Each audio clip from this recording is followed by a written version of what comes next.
Same, because this definitely looks like this could be something. This looks like it could be something possession. It looks like a lot of shit.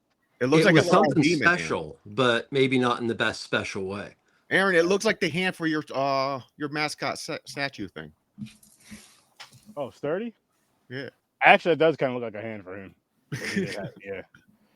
It does. It does. But we're here for episode 538. I forgot the movie title. I had it up there the whole time, and I wasn't even reading the title. I was just kind of setting stuff up. That's what we really use that title card for, people. We have that in the beginning. We're still setting a couple more things up, fixing our faces and all that other stuff. Some people are powdering their noses. Whoa, now. Don't be jealous. About cocaine.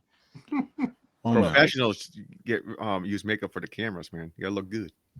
That's true. I was busy. I'm either on time, like, and by on time I mean super early, or like I'm Will Smith at the end of like Men in Black Part 2, when he's just taking his sweet ass time to turn off the bomb. And it's like last second, straight up walk up to it, like real calm and shit. Like I 3 seconds left. I was walking downstairs. I went and took a piss. Like it was like 7:57. I'm good. I'll get there. I'll make it. I don't have. Listen, I'm going to be honest with you. This may not be a good thing to admit, America. I'm not wearing pants because that's how fast I had to move to get to the show. See. Pants are in the bathroom. He's lying or not, but he's white, so I'm gonna take his word for it, so he doesn't have to prove it. He's Donald Duck in it. Winnie the Pooh. Well, I do wear underwear. You're Daniel Tigering it. There you go.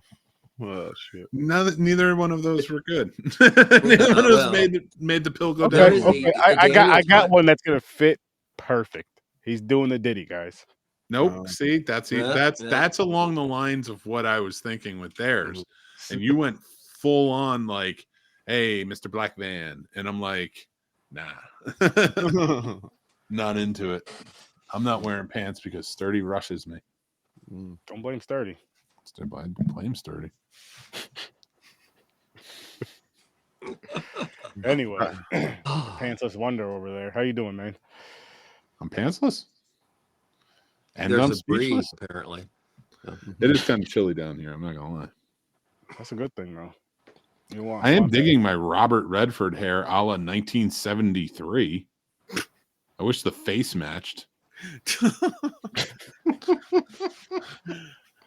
Well, I don't know what to say about that. I don't know who the hell he is. You know who Robert Redford is? I don't know who a lot of people are, Mick. I think you'll have to tell him like a movie. Because he won't know because it's too old for him. Sturdy is literally the guy who's just like all white people look alike. Well, a lot do, but I'm terrible with actors and actresses' names. Well, okay, for a white guy, I'm not gonna lie. Back in the fucking 50s and 60s, a lot of the white actors did look alike. They all had that fucking chisel. They went for like those fucking model-looking dudes. Okay, I think I can do this. Have you ever seen Captain America: The Winter Soldier? Mm-hmm. Yes. Remember the guy who ran S.H.I.E.L.D., the blonde, good-looking guy, who's older dude? No. God. I only watched that movie one time. That was because I was doing a podcast. So hard. Because I know there's literally nothing else. If I can't get you at Captain America: The Winter Soldier, there's no way I'm getting you with The Way We Were. Yeah. You said Roger Moore? No. Robert Redford. Roger Moore.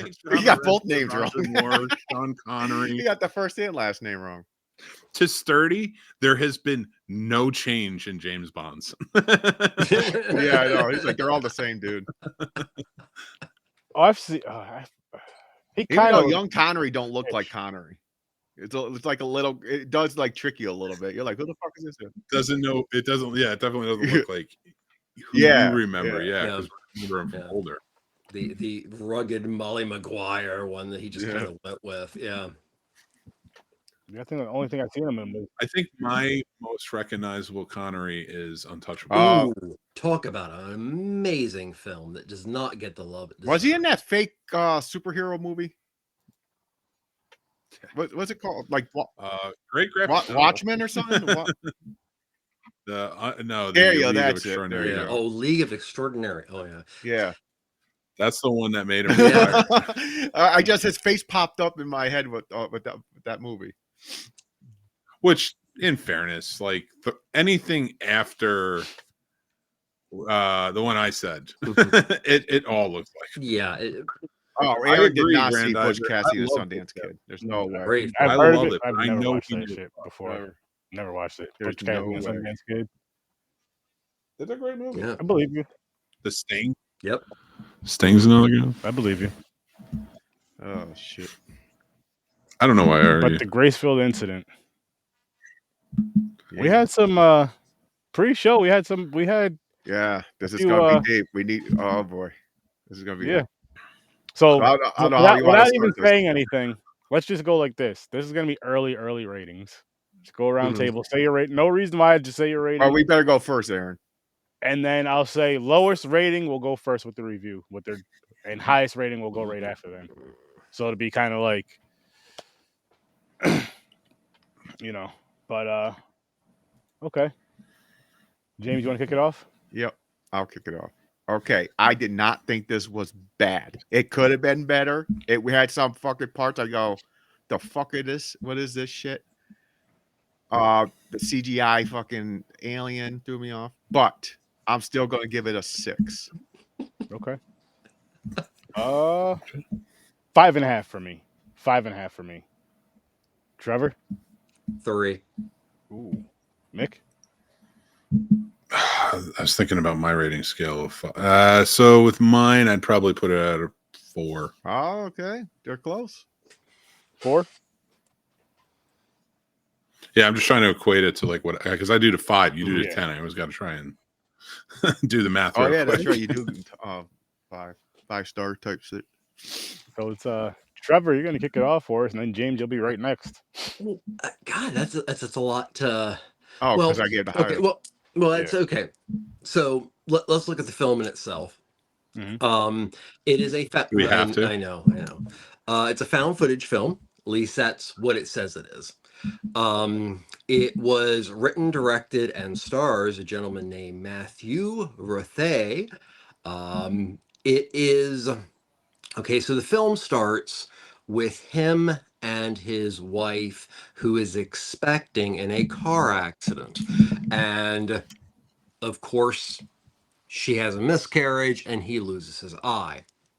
Somewhere between A and B, which is 10 months later, he has decided to create an eye out of what I'm assuming is the broken iPhone that was in the crash, that he can put in his own eye to videotape something he never really says what it is or why.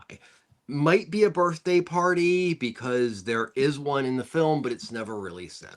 So him and a group of his friends, Joe being one of his closest, and Trey being, I believe, his wife's brother. Yeah, something like that. And then Jess, Julia, and Liz basically show up at this. They drive 5 hours to get to a property that is apparently owned by one of the people's boss, which I'm assuming is Matthews. Yeah. And it says no trespassing. There's a camera, and they make some jokes about Bigfoot. From there, it basically becomes this strange kind of party. You're supposed to, I mean, if you look at IMDb, it says it's a found footage film from the angle of a hidden camera. Well, this movie barely uses it, but this leads to something in the sky falls down. Of course, everybody who is truly masculine has to go, ooh, we're going to go find that. So they run into the forest, and there's all kind of, screaming and all that kind of stuff, and typical found footage stuff. And they find a hole, and they pull a very cold rock out of the hole. It should be hot as hell, not be able to touch it. Well, yeah, it just devolves to what eventually is they start losing people, and Matthew's dog Teddy sounds like he's dying. So they go looking for Teddy in the night into a cave, in which part of it is already filmed in night vision, but the character says, I'm going to put night vision on now. In between that makes no fucking sense. And as they go into the cave, they are accosted by something. And from there, it Diddy. becomes a cat and a mouse game between what are aliens and those people that are living at that cabin. Some things I didn't like about the film. I felt its continuity really, really sucked. In many, many ways. I think one thing in the film that really left me dry was when Matt looks at Joe or Joe looks at Matt, and they're in the middle of a corn maze. Let's be honest, they could have figured this one out. A corn maze, and they go, you know, if we had balloons, we could take your cell phone and float it up. Oh, I only have 2. Now, where the hell are you getting the helium, guys? Come on, think about it. Then, by chance, there are balloons that just whatever. The aliens. Which brings me back to the big one. The desire for this film to make you think that it's a Bigfoot film, because none of the characters in this thing actually say it's an alien. I mean, it actually takes Matthew plugging his eye into a USB, watching all this horrible stuff, to go, oh, wait, I watched something like this on the news the other day. Well, golly. Yeah, there's so much. I mean, and Mr. Rathé, I'm very sorry, but as an actor, you're like a love child between Zachary Quinto and Tommy Wiseau. So there, some of my hate. So there. That's my take. Damn. Yeah. Damn, that was, I didn't think it was that bad. Okay, simple things, Mick. I mean, the room. Okay, so simple things. Like, okay, so at one point, he and Jessica are in a room. He takes out his eye.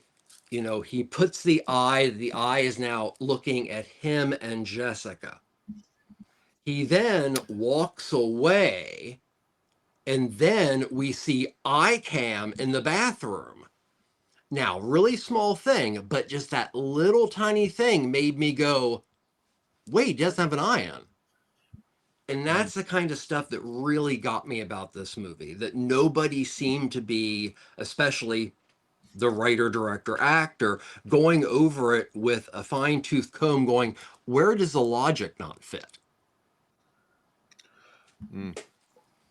I noticed all those things too. But it didn't. And I'm not even talking about why this is not a found footage film, but I'll shut up now. Yeah, technically, I mean, it does have a happy ending. Except for the dog. I didn't see the dog come back. Always the dog. The animals always fucking get killed or whatever. But dogs got in a sense to leave. I mean, listen, I didn't think this was that great of a movie. And it didn't rub me that wrong. Yeah, me either. Same. Like, we watch a lot of really bad shit. So, like, this one to me was just kind of like, whatever. They seemed happy. I mean, I've seen a lot of, I hate to judge, like, real low budget indie films. Listen, man. But listen, you do put yourselves out there. It's not great. It's not a great film. It's a cool concept, but we've seen it before. Just because you don't say it's aliens or you allude to Bigfoot a few times doesn't mean that we haven't all picked up that it's aliens, especially when your whole catalyst was a meteorite. It's not the problem of us picking up on it. It's the fact that the characters don't pick up on it. Like, they actually, but they finally get their cell phone up in the sky like a drone, and they go, oh, what's this? Trust me, guys. Most I just people like I don't have in a hatred America for it, know but what a crop circle is. They don't know a lot of other things, but they know what a crop circle Yeah. is. So Another yet thing was again, yeah, you're not why, kidding yeah, there, why is he dude. not like going, you know, wait, this is aliens. At no point is it talked about that it is an alien invasion of any type. And it just is like screamed at you the whole time. Do you think that would have made do you think you'd have liked the film a little better if it did gear it towards just like saying Well, it this I do alien or think it some would sort of if it almost seemed like the characters were just dumb as opposed to because they would talk about things that would still push them away from the idea of this being aliens. Mhm. The first thing that they see or Matthew sees with his portable camera is a figure that is in no way like a Bigfoot. Mm-hmm. There's Yeah. no conceivable way. So, you know, unless we're supposed to think these characters are all imbeciles, I don't. The thing that got me in the beginning too. So when the spaceship, it was a spaceship, you can tell, hit the satellite, and it was on the news and everything. Mhm. So a giant, for one, at the end, you see how big that fucking thing is. They hit that satellite, and only thing that breaks off somehow the egg of a baby inside comes out of the fucking thing and shoots down like a meteor. Or is it like save the baby like Superman and they threw it out of the fucking rocket? yeah. I want to meet the alien. I want to meet the alien who hit the eject Who hit button the on that eject one. button on the baby? Oh shit! This was supposed to be another Superman movie. Yeah, there you go.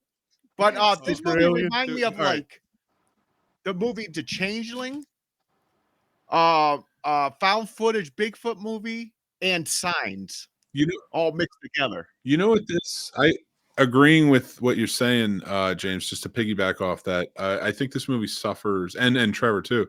I think this movie suffers from the over complication of the Yes. story, and to alien, and for lack of a better phrase, like you're alienating certain phrases in your dialogue so you don't give away what you're is clearly given away. Like, and we were talking about a movie earlier that this is clearly based off of, and that was we were talking about an alien abduction incident at Lake County from the 90s, and how it was found footage and they realized it was alien and like it didn't take anything away. But like to go to a found footage set of films that Sturdy is a big fan of, the Blackwell Ghost, that is a very simple premise for each one, and I think it conveys it well. And I think because the more they go on, you get so connected to this main character, it adds to it. In this one, I could not connect to any character. Oh, hell no.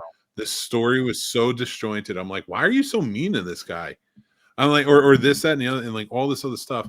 And then when you add it, and I'm going to spoil it for whoever's watching out there, when your whole weird signs connection, like I can put the signs connection together, it's simple, but I can put it together. All right, it's not as it's not as much of an enigma as you think, M. Night. You could put together the connection in signs, but I still don't say it's a terrible connection. It doesn't bother me, but what does bother me is when you put this type of connection together, where it's like, well, I lost baby and an eye, and that thing used its giant eye to stare at its baby. It was just almost lost. I understand this. Yeah. Like, it is so Symbiotic. I wanted to go back. I wanted to go back and watch Barbie again, which I love, but it is heavy-handed on purpose in a beautiful way.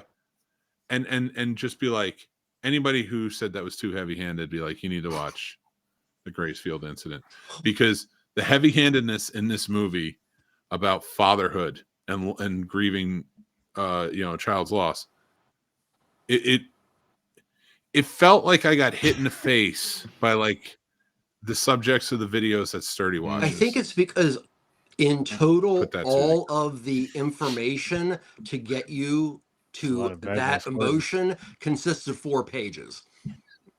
That's the issue. Because if he, Hey, let's do I everything they've honestly done. saw, because now I'm thinking about it, I'm like, well, yeah, okay, that's really dumb symbolism. That's really Can I make a guess on what happened? what?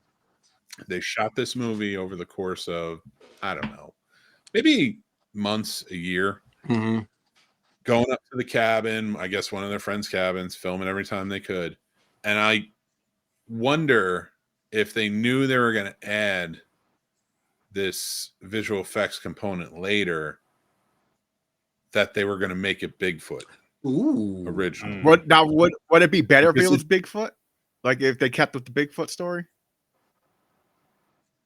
I mean, I don't care if it's aliens. It's just, but the fact is, it's disjointed because you're like, you figure out it's aliens as soon as that thing flies overhead. This is like, and I bet they probably did that where something flew overhead, and they're like, we'll make it like a Bigfoot, and they couldn't do it, and so they just switched gears. It sounds like there could have been a lot of footage from a lot of different things, and then at some point a distributor was like, we need something. Now, an interesting thing about this film, it even says it in its information on IMDb, is it never had a theatrical release in the United States, but in Canada. Which is, it's Canadian director and everything, but literally all you would have to do is like rent a theater and show it. You could say it, but I would like to just add to that. I'm not Trevor Stottlemyre from Bass Radio. I'm Mick Manhattan. I love you, Canada. I love Canada too. I love you too, Canada. But take Drake back. I mean, watch what money you give out to directors nowadays. I can say that, but your batting average is like amazing. So you know. So another part, Cronenberg makes this okay. You know, another part of this movie that made no sense. So the alien hit the satellite, right, and it was on the news. This was all the same day they were leaving for the trip. They took 5 hours to get to the cabin. So this is where the Bigfoot shit mixes up because they find that map of the boss, all the sightings. So it was playing off like the alien's been there for fucking ever. But it seems like I think they originally. I think the first weekend they filmed, it was supposed to be Bigfoot. I think they fucked up too. I'm agreeing with you, Mick. And then they rewound it, and they're like, "We'll use some of that footage because like the whatever this works, that works." And then like they were like, "Well, nobody will care if it's Bigfoot; it will throw people." One weekend they watch Shriek of the Mutilated. The next weekend they watch Close Encounters of the Third Kind. They're like, "Yeah, let's go with that." Sorry, I agree because I noticed these little fucking things that make no sense. Bro, let's change it. They're all sitting on the. Oh no, they're Canadian. So like, I don't know how Canadian. Having some poutine with a maple flavored beverage. We're having some poutine and Tim Hortons, and again, love you. Shout out to you, Kyle and Phil. Talking about Drake and Ryan Reynolds, and yeah, and they're just doing their thing, and then they're like, it'd be cool, bro. Yeah, I know we were gonna go Bigfoot, but we got a friend of ours who's practicing CGI visual effects. Let's make it aliens. We got those crop circles and everything. And then then the one tall ass friend like Mick's like, I bought this fucking suit for nothing. A nice ass Bigfoot costume. That's why he wasn't in the movie. Yeah, they cut him out. They used the CGI that was his height instead. That's why it was so tall like that. I noticed that too because I was like, they fucked it up. I was like, they had this whole map, like the boss was there, goes up there every weekend looking for Bigfoot. Then it just blended aliens. I'm like, that happened that day, the same fucking day. Look what we found. I'm telling you, that's the change. It was good. The original story was going to be, we're going up to my boss's cabin. He goes up here to hunt for Bigfoot sometimes, make it scary. They were going to get trapped out in the woods. And that was that first part of the movie. And then I bet they went back and were like, let's film something. Let's add like a meteor and then do all this stuff. And they got crazy. They should have stuck with Bigfoot. And you could have done it in a Blair Witch way where you never even show them. Say that too, Boggy Creek style, yeah. I was saying this when we were watching it yesterday. I was like, this could have been before they showed it. I was like, because the first half of the movie was better than the second half. That's the problem. Like usually, some movies they build up, it gets better. I'm not saying the first half is bad, but they get better and better. And then you have like that ending, like, oh hell yeah, this was just like it started out. I thought it was like, okay, this is pretty decent. Okay. Then it just goes down. It's like you go up the hill to like go down to like a water slide or go up the ladder, go down a water slide. You're all excited, but then you go down the slide and it's just dry and slow and hot. You Kind of like like get that off helium balloon slowly going down. or that the one you just got from the store. Your mother finally gets it for you. Yeah. As soon as you get outside with it, or no, it flies away. It just your grip loosens a little more and more and more, and then it's boom, gone. Like it would have been a good comedy. You know, it could have been interesting if you actually made the aliens look like Bigfoot, dropped the whole parent angle. That was just you weird. added that in to make it dramatic, and it was just in land because you didn't. There was no through line. Oh, loss and grieving a child in my eye. Oh my god, baby! The alien's doing the same. Now I'm gonna have a Not baby. only that, but everybody came back like naked. I'm like, what the fuck? Or she got into an accident and lost the baby and couldn't have kids anymore. It was depressing for them, and it's really, this was their friend's way of getting them together where they can all try and have an intervention to mend the relationship. All right, sorry, I'm on a roll here. Mend the relationship in some way, and all hell breaks loose when you have a Bigfoot attacking, right? And then you find out that this is not Bigfoot. It's an alien invasion. They just look like Bigfoot. I mean, that would have made more sense than saying Bigfoot and then making it look like a fucking, I don't know what. Or playing with perspective. the alien we got. You play with perspective. At one point, it's supposed to be what the character's thinking. It could seem like a Bigfoot, but once the footage is found, it is actually. But continue, Mick, because I'm going to go on quite a while this is not found footage. Or completely cut out the Bigfoot shit. Go on to the alien thing. It's still the same thing, but so she can't have babies anymore. It's creating a lot of stress in their relationship, especially after losing one. Especially after losing one. But so now, like, she gets abducted. That becomes the frantic search. And you find out that they healed her. You know, cut out like the baby egg thing. Yeah, that threw it off too, because it made it seem like the aliens were nice. They were trying to talk to him, but then it was like they're fucking killing him. It was really confusing. Well, it took them. Remember, it brought them all back. So nobody actually died. It was a happy ending, which I hated. Fucking death, drugs, and it's all a dream. Which I hated. The happy ending would have thing. been better. Yeah, I hated the happy ending thing. I hated the whole like alien staring at the baby. The only thing I liked about the alien was its eyeball. I thought the eye looked cool, but everything else I hated. Not every movie needs a damn happy ending, and with this, I feel like having a darker ending would have been so much better. Even if they somehow defeat the alien, but they still can't. You know, they still don't have the kids. They lost all their friends, or just that guy with the eye that survives, and maybe he has to prove his innocence by showing the video or something. I don't know. Well, I agree with Mick 1000%. Is if you're going to try to create meaning in a story, try at least to make it meaningful. Yeah. And that is one of the major flaws in Matthew Rathay's script. Yeah, I actually moved my score down to a 4.5. The dude became Kano. You got a robotic guy. I want to say that's another complaint of mine. Is I'm like, I thought the eyeball thing was a very cool concept. I think we should have gotten a hell of a lot more of that shot. Underused. Yeah. Like that should have been, I don't want to say, maybe even the main shot. And maybe it should have just been a movie about him. He goes up to this cabin. He's trying to find his friends or whatever because they got lost in the woods up here, maybe because of an alien thing. And this is what he finds out. But whatever, totally, you have that eyeball thing. Well, that should have been. Yeah.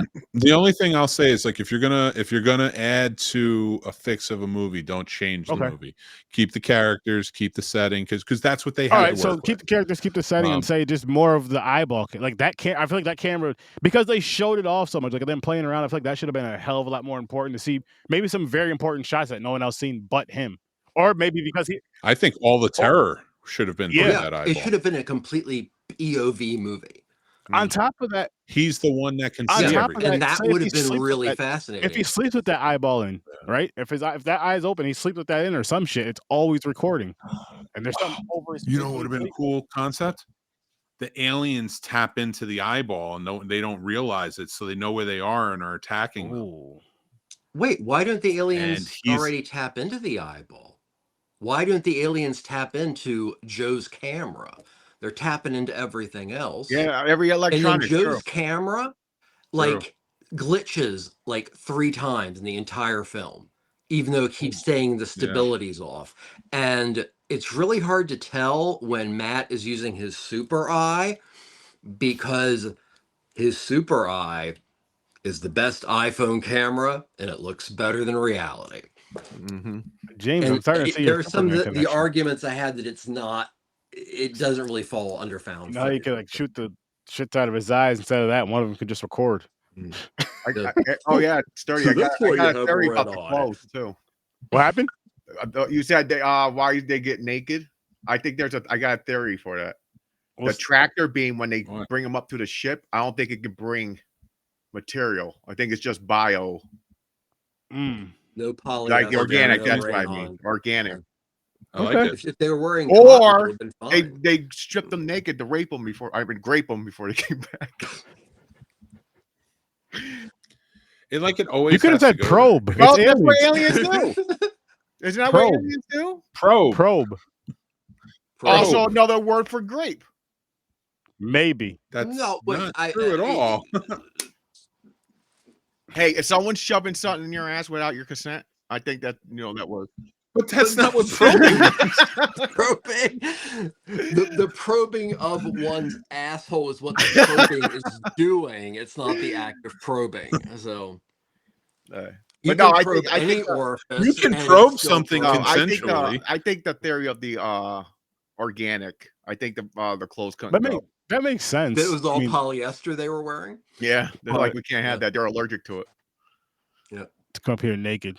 So nothing steal, cotton. or it could be like, I did not like the listen. alien. The close up, like you said, Aaron, with the eye and everything, that was cool. But from a distance, when they were showing the thing, it was horrible. When they showed the alien up close, it looked too silly. Like I'm like, how the hell am I supposed to be scared of this? Like what? This is because this should be they made it like they weren't That's really where that violent. signs thing came in. Yeah, where there's these creatures that they don't know are aliens are so horrible and everything, but then when the one comes out, that's another thing. I just wanted it to be. He makes a point about, I'll bet you if I give them this rock, everything will be fine. Just give it to them. You have so many opportunities. I know. Throw the shit back in the woods. Say, here's your rock. It's like, and Here's your rock. Here's your baby. Well, he didn't know it was a baby until the fucking alien did the super password key with his fingers. Yeah, I know. Now go ahead and throw it. Besides the fact that then. it was shot from the handheld camera in a way that you actually have to hold up like this. Like there was no desire to make that seem like you were looking from a broken camera on the ground. Yeah, they should, like you said, they should have just kept his eye as the camera, and the other dude should have never brought a camera. There shouldn't have been a second camera. You know, this movie, I feel like tried to be like Cloverfield, probably. Oh yeah, I didn't think about that. Cloverfield. But oh Jesus, butterfly kisses. Yes. Are we gonna finish this month on Ghostwatch? The whitest movie ever made. Great film. But as you're saying, sorry. Well, I just wanted to point out before we start talking about Butterfly Kisses, which I picked that I'm very, very excited about. Why the movie we just talked about, I don't feel is a found footage film. So you can take the concept of like the core of found footage back to like Dracula and journals and people stumbling upon these things and learning these things.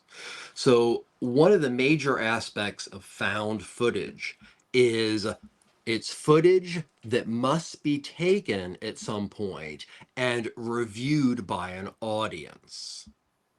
The found footage part. It is... This movie successfully did everything a found footage film shouldn't do. To the biggies, as I just said, the footage is found. It's manipulated or digested by an audience or another filmmaker in that respect. And you have so many different ways of doing it. Late Night with the Devil, which is very much like Ghost Watch in its own way. Then you have, Blair Witch, and you can go to Cannibal Holocaust. And one of the big things in these films and why it breaks that wall of, since this is being filmed, this must be reality, is there's nobody there from what happened to clarify what is being reviewed. Now, of course, that changes, and like any good genre, you can do certain things. But if you're going to call your film a found footage film with as bad a script as this, at least stick to the basics. So, there. Sorry, I was happy tonight. In fairness, and I'm going to be the defense attorney here of my client, the Gracefield Incident. I don't know. We have to look it up to see if they call it a found footage film, because I think STURD called it a found footage film. So, and chosen by this guy right here, IMDb. So therefore, I think who needs to be locked up for this travesty? These two up here. Yeah. I will say this is better than Cannibal Holocaust. I know you hate that, Trevor, but that movie is wild. Really? I'll give you its influence. It's a movie you can't rate. Brilliant. It's too tabooish. It's too fucking. It's one of the most subversive exploitation films ever made. Yeah. Granddad, I couldn't find a budget for this film because there was none.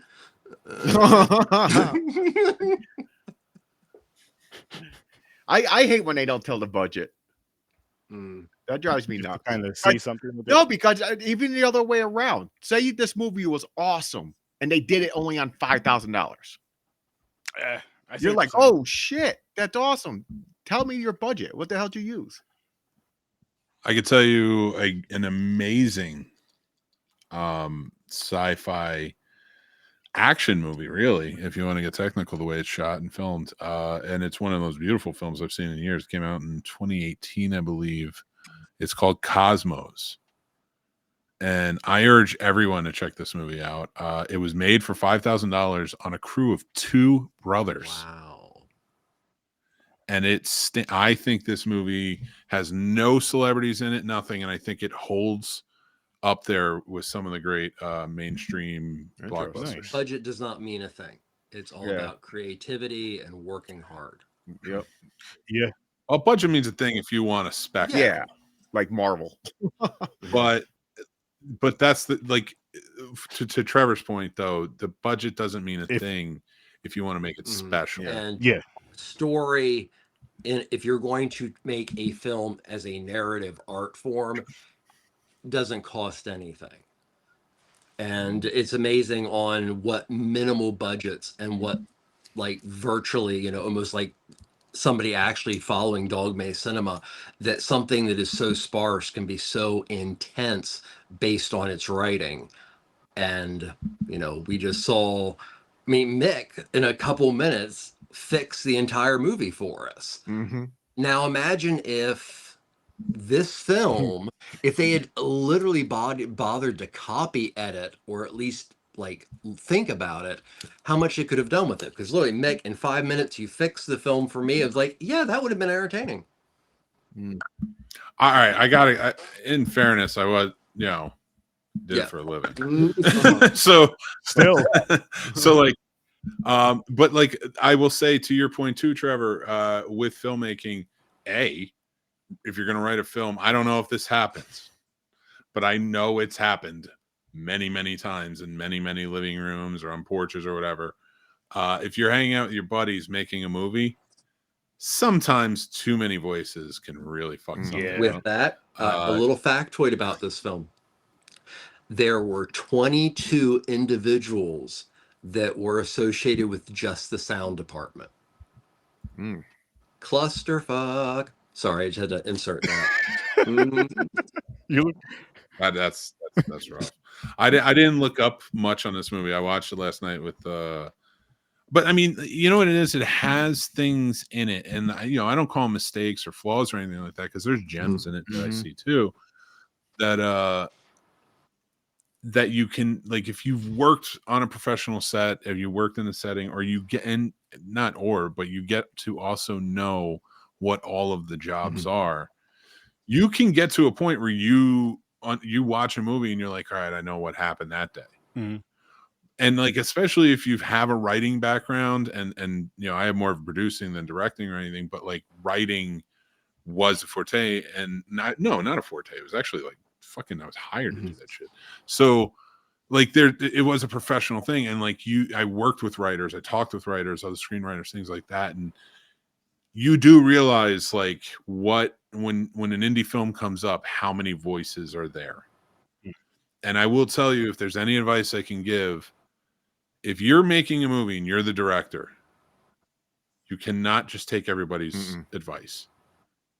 And when I say take it, you can listen to it, but you cannot just take everybody's advice and try and incorporate it in to make everybody happy. If that's the case, you're not making a movie. And get yourself a bad guy. Get yourself a producer who can say, no, leave him alone. We're not doing that. No, we're going to stick to this direction. If we're going to pivot, we're going to pivot in a good way. And also, if you're doing this, get a good producer who challenges you when you're writing. Yeah. You know, if they know you as a director, you're a writer director, that which happens a lot in the indie world. Find a producer for yourself. I would always say, if you're going to become a writer or director, you know, making that, get an editor. Don't edit yourself. You can be there, but get a good editor who you have good chemistry with. Get a good DP who you have good chemistry with. And get a great producer you have good chemistry with, who isn't there to do your bidding, is there to back you up and challenge you when things need to be challenged, but back you up when you need to be backed up, to be the bad guy when you can't be the bad guy because you got so much on your plate. That's the big thing. And I say that because when I watch movies like this, they're fun and it's out there and people can enjoy it, but it's not going to get you seen. It's like, or you know, maybe it will. Somebody's going to find some gem in it, but like, I've never heard of the Gracefield Incident, and I'm glad I saw it, but I never heard of it because of what it is. Like, it could have been so much better, and I see that potential. And that's the thing. Like, slow down, don't take forever, but at least get your story straight. This movie made me want to go back and watch other found footage movies. Well, you're in luck for those movies. Yeah. Oh yeah. Grandizer. I'm not that. I feel like that kind of sounds familiar. I don't know if it was the movie Exists. Came out in 2014. Bigfoot movie. You know, he said 2007. Came around the same time. Okay. Is it Bigfoot Lives? I think that was. I think that was like 2007, 2008, or something like that. I didn't see that one. Bigfoot Lives. That is 07. I didn't see that one, but now I want to see it. I think. Other than that, I have no clue how many. 2007. I wasn't really looking for Bigfoot movies. There are a lot of Bigfoot movies. Oh, I know. There is a lot. Yeah. But Exist is a good one. It is. Exist is pretty awesome, actually, if you haven't seen it. That's a good found. Is it found footage? I was just about to ask you. I believe it is a Bigfoot found footage. Found footage Bigfoot movie. And I thought it was really good. Way better Aaron, than this I changed my score. All this talking and everything, it makes so much sense. Drop it down to 5.5. 5.5. 5.5. Yeah, but this movie made me actually want to. I'm going to watch McPherson tapes from 1989 again tonight, just so I can watch what I think is a good found footage film about aliens. That's another thing. I never really watched a lot of found footage alien movies. It's usually like Bigfoot or anything to do with like ghosts or shit like that. But one of the earliest found footage things is the alien autopsy from Roswell. Oh yeah, that was one of the, you know, it was not, but it had the same effect that you want from a found footage film, because there's something taking it from the perspective of your character to perspective of something else, of like TV or video or something like that, that makes you somehow feel more reality, like you truly are watching something. Almost like there's a little thing that turns in our brain when we see something that looks almost like a TV that we're somehow, you know, more akin to believing it's reality. I mean, you look at 90% of programming, it's reality television. So, yeah. Fucking hate reality TV. Me too. I love it. That's the downfall of society in the Like I past said, the 30 only years. main one I used to watch all the time is Cops. Bad Girls Club. Oh, Cops in the real Exactly. world destroyed television. That But was the they were beginnings, fun. and then I think Those two were that's what fun. made everybody. That's what made everybody glorify rich people, and like nobody else is like lifestyles of rich and famous. Like people are going. Essentially, that show is why he's president. That's what kicked it all off. People might not agree, might hate what I'm about to say and everything, because there's a lot of people who love reality TV, but I hate with a passion Big Brother and Survivor. Oh, two of the many culprits of the downfall of society. I hate I those will shows. say that, you know, there is some reality television that is slightly entertaining, partially because of its repetition. But I think for me, the height of reality television was with Robert Stack, Unsolved Mysteries. Oh yeah, That was awesome. But to me, that wasn't reality TV. Like Cops is reality TV. Unsolved Mysteries was still reenactments. Yeah. Which most of that what felt we're more watching documentary is style. not reality. It can't be. You can't maintain the kind of stuff. But that was the thing. He even said Yeah. it. He was like, you know, fact or fiction, stuff like that. Oh, I like that show too. You can, you can claim that's reality, but to me, that's more conspiracy driven. That was more like the documentary. Like even Alien Abduction, you know, does fund under the found footage, but it also fits under, you know, just alien abduction, which is its own genre on its own right. For reality, what about like the food shows, like the competition more so? Honestly, like the food shows have been around forever. You know, because again, like those are more educational. Well, not all of them, not now. They've been reality-ified, but like there are ones that still exist within the framework of the Julia Childs era and stuff like that, where it's a weekly, like we're teaching you something. Like Mr. Rogers was not reality TV, and to claim like something like Unsolved Mysteries or this, that, and the other, like I think those fit under the framework of entertainment television, whereas reality TV fits under the framework of fucking brain rot. And I disagree with you on this wholeheartedly. I disagree with you, Trevor, on this as much as I disagree with Festival of the Living Dead. So this reality TV, there is no, and I will passionately state this, there is no redeeming qualities about reality TV whatsoever. Sure, you might be entertained. Sure, it might be mindless. Sure, it might be fun. Sure, it might introduce you to some fun characters. It is mindless brain rot that offers no educational value or purpose whatsoever. It is terrible writing, and I have seen very good, well-written shows week in and week out. Community, 30 Rock, Arrested Development, all of the shows like that built on that did not do well because they were bogged down by the disgustingness of reality TV showing up, which is, I again will say it, the downfall of our society today. We have a reality TV star in office. You know, so like and we have reality TV stars left and right.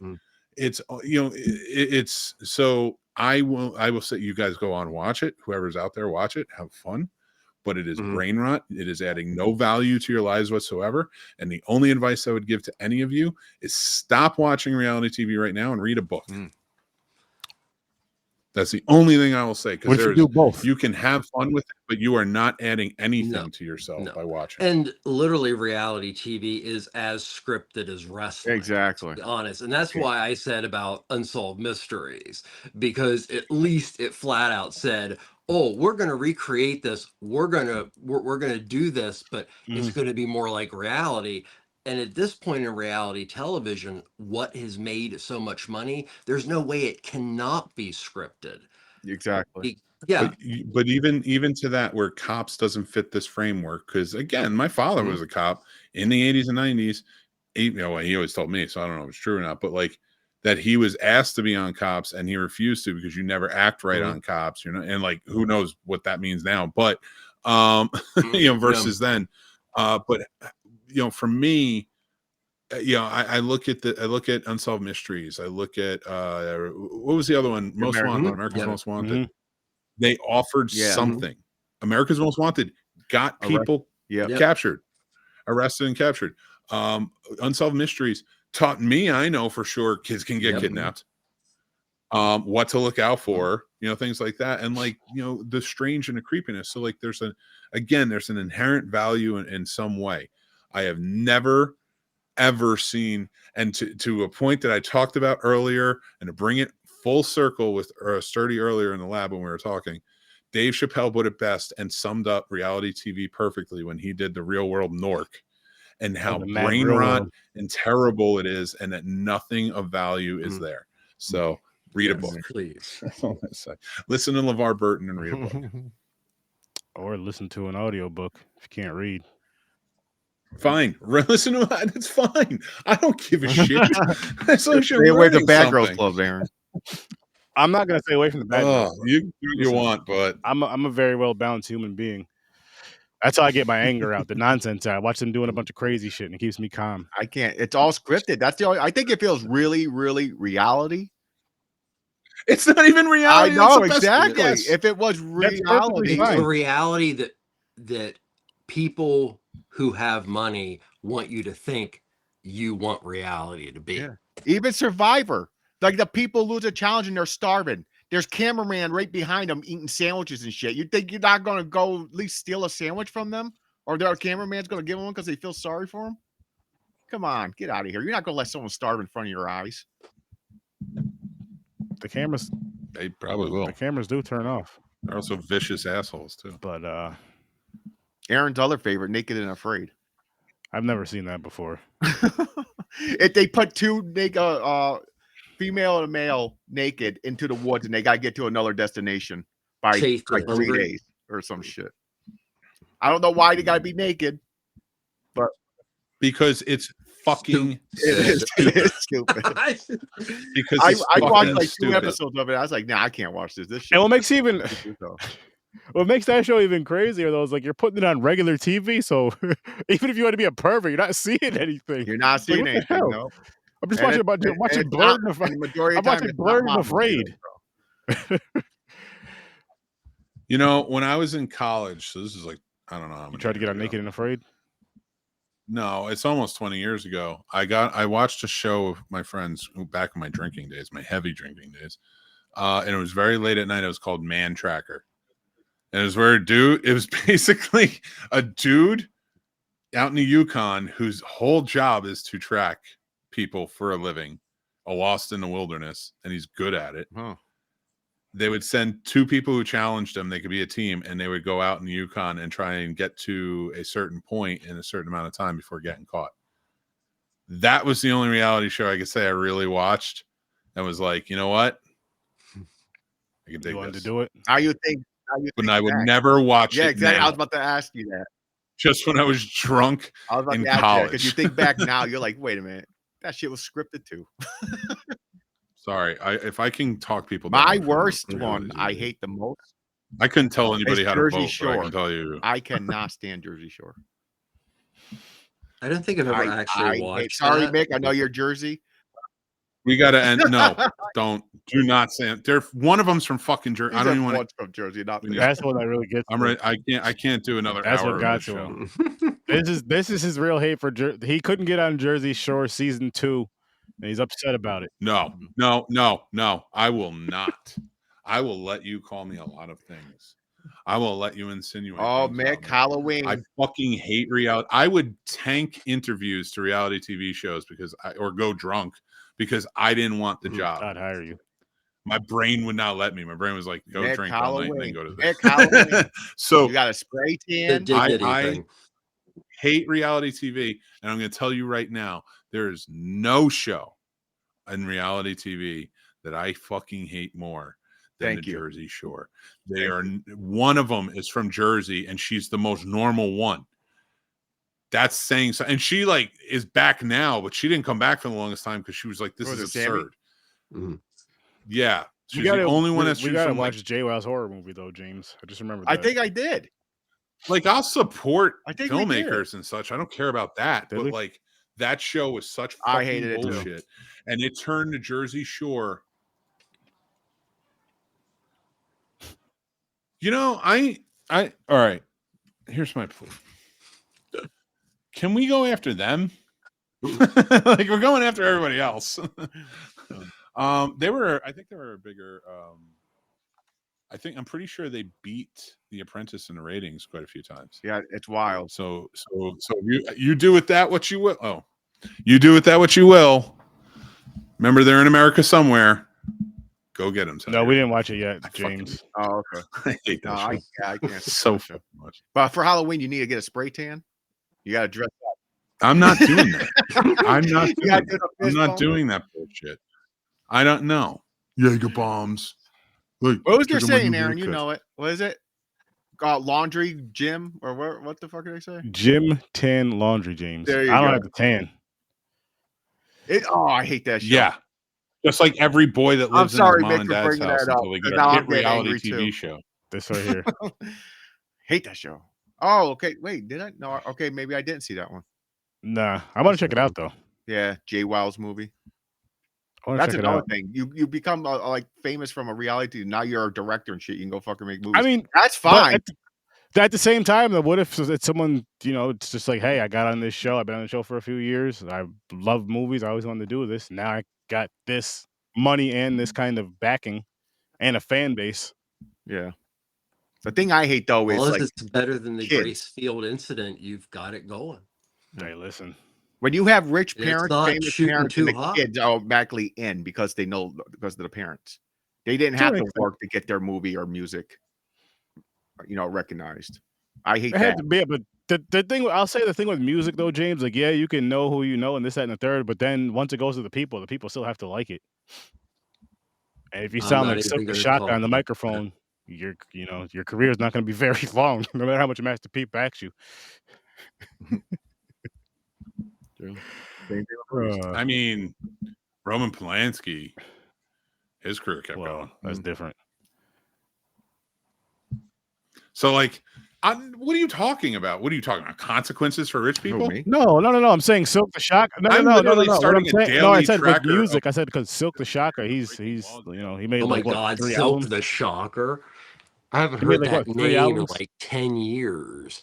Probably more. Trevor, I think you're being very kind. This was like early 2000s, late Yeah, 90s. Yeah. Real What's that early song? 2000s. I don't know. I don't remember. I know Was it. it on Good. No Limit Records? Yeah. That's what I thought. Yeah. Is Wow, it like that's Shake taking Your it back. Ass? No, that's Mystical. Oh fuck, you're Oh, right. God, I haven't thought about him either. Remember, You're going have to to give me shake all your kind ass of and Master P nightmares. So Well, I don't want him dreaming about R. Kelly, so we're gonna get on out of here, people. Listen, Master make sure you go PP. check out the Scene Snobs, Ambassador Media. go get your passports, go get your Yeah, get your shots. passports And and your shots. also, life advice, best life advice I could ever give you is do not get a massage at the Massage Envy in Winchester. And Okay. always pee before you go to bed. Yes, I agree with that one, 100%. True. Especially when you're older, if you're after 40, you better pee before you the go to bed. lower half of the screen understands that better. Just than in, I I think in general, Right. not even with Well, an age thing. Because like even just that part where you get into bed, you're at that perfect comfort, and then boom, gotta pee.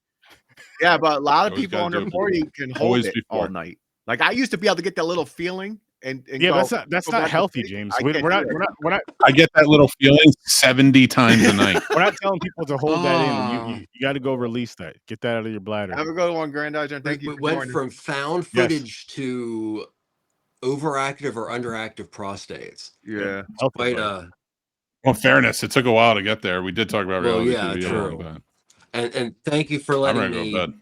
show Of my course. rage to this Yeah. film. So It's good Love to it. get it out. It's good to get it Yeah, out in a healthy absolutely. way. yeah. But again, check out the Scene Snob, check out Ambassador Media, check out Popcorn and Pines, and of course, come here and check out Horror Research 30. I'll see you in your nightmares. Peace.